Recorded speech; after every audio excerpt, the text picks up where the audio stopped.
Hello everyone, সবাই কেমন আছেন? নিশ্চয়ই ভালো আছেন। আবারও চলে আসলাম আপনাদের সাথে একটা ভিডিও শেয়ার করতে। আশা করি আপনাদের অনেক ভালো লাগবে। আজকে আমি ট্যাংরা মাছ ভুনা ও মুরগি ভুনা করব। আপনাদের সাথে শেয়ার করছি রেসিপিগুলো। আপনাদের আশা করি ভালো লাগবে। তো প্রথমে মুরগগুলাকে কেটে নেওয়া হচ্ছিল, আর এদিকে ট্যাংরা মাছগুলোকে আমি লবণ দিয়ে ভালো করে কয়েকবার ধুয়ে নিলাম। যে কোনো মাছ ভালো করে লবণ দিয়ে ধুয়ে নিলে মাছের একটা গন্ধ থাকে, ওটা চলে যায়, আর পরিষ্কারও হয় অনেক সুন্দর হয়ে।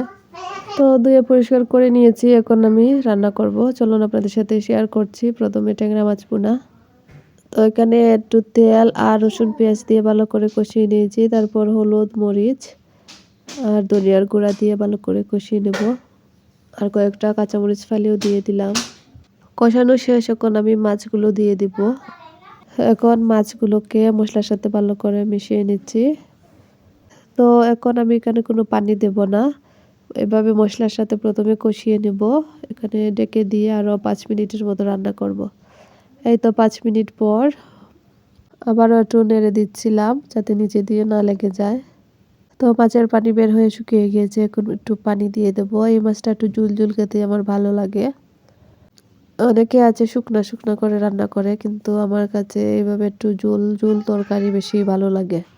তখন ডেকে দিয়ে আবারও রান্না করব 10 মিনিটের মতো। এই তো প্রায় হয়ে আসছে। ছোটো মাছগুলা জলদি হয়ে যায়, বেশি রান্না করার প্রয়োজন হয় না। তো আমি আবারও একটু নেড়ে দিচ্ছিলাম। মাশাআল্লাহ অনেক ইয়ামি হয়েছিল তরকারিটা। তো এখানে আমি ধনেপাতা আর আরও কয়েকটা কাঁচামরিচ ফালি দিয়ে দেব। ছোটো মাছে এইভাবে ধনেপাতা কাঁচামরিচ দিয়ে খেলে বেশি মজা লাগে। তো এগুলা দিয়ে আবার একটু নেড়ে ছেড়ে দিয়ে ডেকে আরও 2-3 মিনিটের মতো রান্না করে নামিয়ে ফেলবো। অনেকে আছেন ছোটো মাছ খেতে পারেন না কাটার জন্য। আসলে ছোটো মাছ কিন্তু বেশি মজা বড় মাছ থেকে। আমার কিন্তু এই মাছগুলো অনেক ভালো লাগে। তো এখন আমি মুরগি ভুনাটাও করছি, আপনাদের সাথে শেয়ার করলাম। আশা করি আপনাদের অনেক ভালো লাগবে। তো ওখানে কেটে রাখা পেঁয়াজ প্রথমে দিয়ে দিলাম, সাথে কয়েকটা গোটা মশলাও দিয়ে দিয়েছি।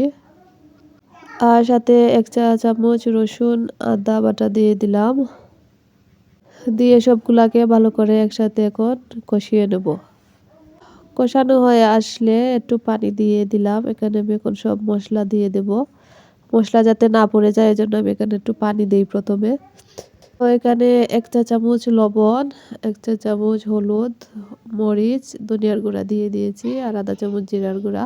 তো সব মশলাকে 2-3 মিনিটের মতো কষিয়েছি। তো তারপর এখানে আমি মুরগির মাংসগুলা দিয়ে দিয়েছি। দিয়ে ভালো করে আবারও মশলার সাথে নেড়েচেড়ে মিশিয়ে নিলাম। তারপর ডেকে দিয়ে 2-3 মিনিটের মতো রান্না করেছি। এই তো দেখুন মাংসের পানিটা বের হয়ে গিয়েছে আর শুকিয়েও গিয়েছে। তো এখানে আমি পরিমাণ মতো একটু পানি দিয়ে দেব। তো একটু বেশি করে পানি দিয়ে দিলাম যাতে মাংসটা সিদ্ধ হয়ে যায়। পানি দেওয়ার পর আরও 15 মিনিটের মতন রান্না করে নামিয়ে ফেলবো। এই তো আমার তরকারিটা হয়ে গিয়েছে। এখন আমি নামিয়ে ফেললাম, তারপর আমার বাচ্চাদের খাওয়ালাম। মাশাআল্লাহ ওরা অনেক পছন্দ করেছে তরকারিটা। আর আপনাদের কেমন লাগলো অবশ্যই আমাকে কমেন্ট করে জানাবেন। মাশাআল্লাহ আল্লাহুম্মা বারিক। আমার বাচ্চা এভাবে চেটে দেখছিল। তারপর বিকালে ইফতার রেডি করলাম। আর এদিকে আবার আমার বড় চাচি শাশুড়ি আমাদের জন্য ইফতার পাঠিয়েছেন। মাশাআল্লাহ ইফতারগুলা অনেক মজা হয়েছিল। ইফতারের সময় আমার ছেলেও এসে বসেছিল টেবিলে, ও টেস্ট করছিল। আল্লাহ যেন আমার বাচ্চাদেরও এভাবে নেক হায়াত নেক আমল দান করেন, আপনারাও দোয়া করবেন। আর এই তো আমি সব ইফতার একটু একটু করে প্লেটে নিয়ে সাজিয়েছি আপনাদের সাথে শেয়ার করার জন্য। কেমন লাগলো আপনারা অবশ্যই কিন্তু আমাকে কমেন্ট করে জানাবেন। এই তো আজানের অপেক্ষা করছিলাম। আজান পরে আমরা সবাই ইফতার খেলাম। তারপর কয়েকটা বাসন বের হলো, এগুলোকেও ধুয়ে পরিষ্কার করে নিলাম। তো সবাই অনেক ভালো থাকবেন আর আমাদের জন্য দোয়া করবেন। আল্লাহ হাফিজ।